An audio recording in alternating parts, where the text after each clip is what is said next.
हमें साबित करना है कि यह भाज्य है, कुछ नहीं करना है। ये दोनों जोड़ के रूप में है ना, और दोनों में क्या शामिल है? 13।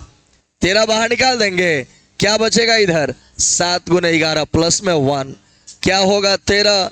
77 जोड़ 1 हो जाएगा, 13 गुने क्या हो जाएगा? 78। 78 का आप गुणनखंड निकाल दीजिए, 13 गुने 3 गुने 2 हो जाएगा। 78 का बउआ गुणनखंड निकालोगे ना तो 13 गुने 3 गुने 2 हो जाएगा। अब देखो आप, यह जो संख्या हमें मिला है, यह 13 से भी इसमें भाग लगेगा, 3 से भी भाग लगेगा और 2 से भी भाग लगेगा। इसका मतलब कि दिया गया संख्या क्या है? भाज्य है। किसी एगो संख्या से भाग लगता है तब ना, इसमें 13 से भी भाग लगेगा। अरे गुना में 13, 3 और 2 है ना संख्या, तो जितना गुना में होता है उस सब से भाग लगता है। अच्छा, मैं आपसे यह पूछ दूं, भगोल बनाने के लिए एक सवाल आपसे पूछ दूं, मैं पूछूं कि इसका गुणनफल जो आएगा वो कौन कौन संख्या से भाग लगेगा? अरे भाई 7 से, 2 से, 3 से और 5 से।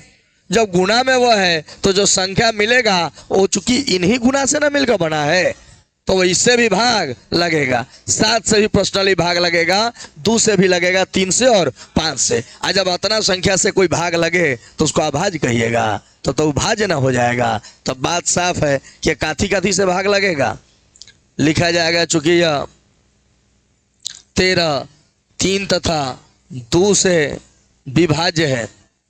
क्या है? विभाज्य है, विभाज्य है। अतः यह भाज्य संख्या है, अतः यह भाज्य संख्या है। हो गया। अब इसी तरह से दूसरा इसका सवाल है, आप देख सकते हैं क्या है? 7 गुने 6 गुने 5 गुने 4 गुने 3 गुने 2 गुने 1 जोड़ 5। एक काम करते हैं, 5 कॉमन निकलेगा क्या? इन सब में से 5 निकाल दो तो 7 6 4 3 2 बचेगा। 1 का कोनो वैल्यू है? 2 में 1 से गुना हुआ तो 2। अब 5 निकल गया, कुछ नहीं बचा तो 1 बचा। 5 गुना करो भाई, 3 दूना 6, अच्छा 4 का 24, 24 छक 144, 144 में 7 से गुना होगा 28, 98 2 100 और प्लस में 1, यह 5 गुने हो जाएगा 1009। अभी काथी से कटेगा उससे हमको मतलब नहीं है, लेकिन ये तो बात कंफर्म है ना भाई कि यह 5 से भी क्या है? विभाज्य है, और 1009 से भी विभाज्य है। ये आगे चलकर अगर तुम तोड़ना चाहो तो अगर टूट जाएगा तो अच्छी बात है ना, और नहीं टूटेगा तब भी कोई दिक्कत नहीं है। कम से कम 2 को संख्या के रूप में आया है ना, तो लिख देंगे चूंकि है 5 और 1009 से क्या है? विभाज्य है। अतः यह क्या होगा? अतः यह भाज्य संख्या होगा। ऐसे अगर देखा जाए तो 7 से नहीं कटेगा, ये कटने वाला नहीं है। लिखा जाएगा चूंकि यह